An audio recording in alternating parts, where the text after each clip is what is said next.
സ്വപ്നത്തിൽ നിന്ന് യാഥാർത്ഥ്യത്തിലേക്ക്, പിന്നെ അനിശ്ചിതത്വത്തിലേക്ക്. മലബാറിന്റെ വ്യോമഗതാഗത സ്വപ്നമായി തുടങ്ങിയ കണ്ണൂർ അന്താരാഷ്ട്ര വിമാനത്താവളം ഇന്ന് ഗുരുതരമായ വെല്ലുവിളികൾ നേരിടുകയാണ്. പ്രദേശത്തിന്റെ സാമ്പത്തിക പുരോഗതിയുടെയും സാമൂഹിക വികസനത്തിന്റെയും പ്രതീകമായി വളർന്ന ഈ വിമാനത്താവളം സേവനങ്ങൾ ക്രമാനുഗതമായി കുറയുന്ന ഒരു പ്രതിസന്ധിയിലൂടെയാണ് കടന്നുപോകുന്നത്.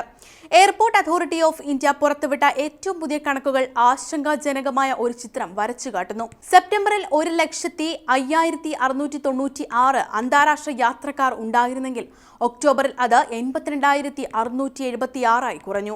വെറും ഒരു മാസത്തിനിടെ 2,320 യാത്രക്കാരുടെ കുറവ്.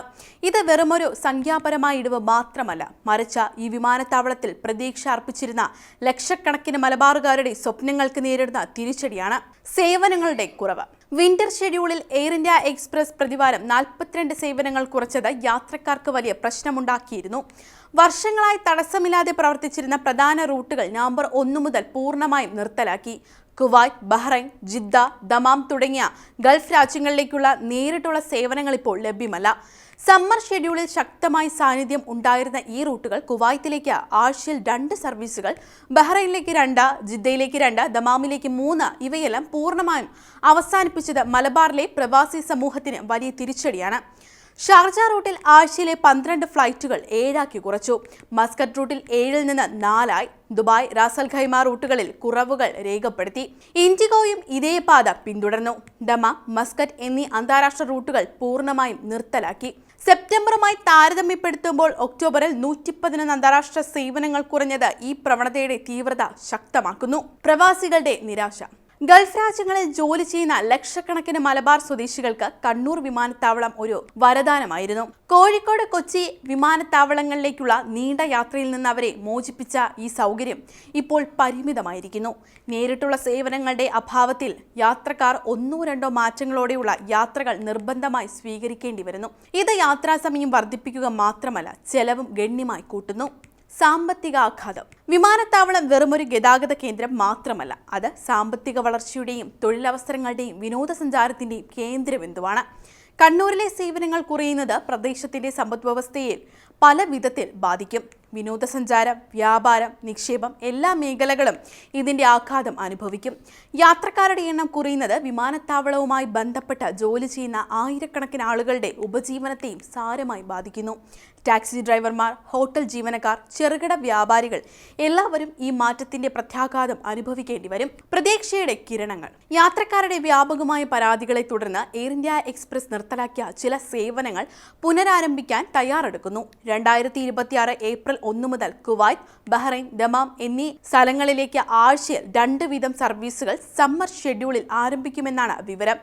കുവൈത്തിലേക്കുള്ള ടിക്കറ്റ് ബുക്കിംഗ് ഇതിനകം തന്നെ ആരംഭിച്ചിട്ടുണ്ട്. എന്നാൽ ഇത് അപര്യാപ്തമാണെന്ന വിമർശനവുമുണ്ട്. നവംബർ മുതൽ ഏപ്രിൽ വരെയുള്ള വിന്റർ സീസൺ മലബാറിലെ പ്രവാസികൾക്ക് ഏറ്റവും പ്രധാനപ്പെട്ട യാത്രാകാലമാണ്.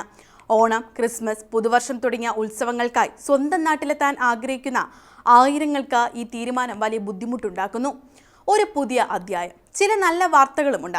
കണ്ണൂർ ദോഹ സെക്ടറിൽ ഇൻഡിഗോ ഖത്തർ എയർവേസിന്റെ വിമാനങ്ങൾ ഉപയോഗിച്ച് സേവനം നടത്തുന്നുണ്ട്.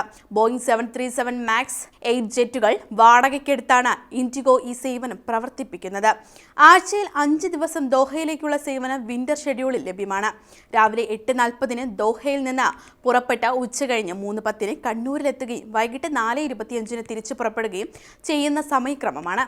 ദോഹ ഒരു പ്രധാന അന്താരാഷ്ട്ര ഹബ്ബായതിനാൽ ഈ സേവനം യൂറോപ്പ്, അമേരിക്ക, ഏഷ്യയിലെ വിവിധ രാജ്യങ്ങളിലേക്ക് യാത്ര ചെയ്യുന്നവർക്ക് സൗകര്യപ്രദമായ കണക്ഷൻ നൽകുന്നു.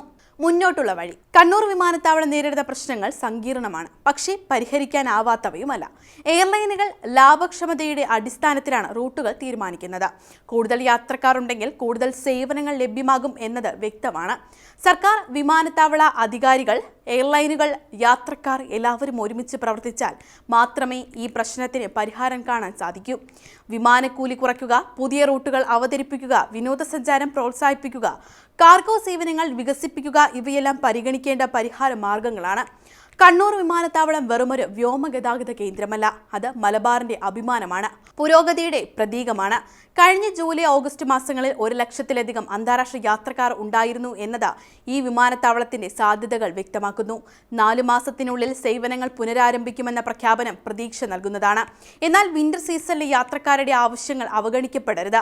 കൂടുതൽ എയർലൈനുകളെ കണ്ണൂരിലേക്ക് ആകർഷിക്കുക, നിലവിലുള്ള എയർലൈനുകൾക്ക് പ്രോത്സാഹനം നൽകുക, അടിസ്ഥാന സൗകര്യങ്ങൾ മെച്ചപ്പെടുത്തുക, ഇവയെല്ലാം അടിയന്തരമായി ആവശ്യമാണ്.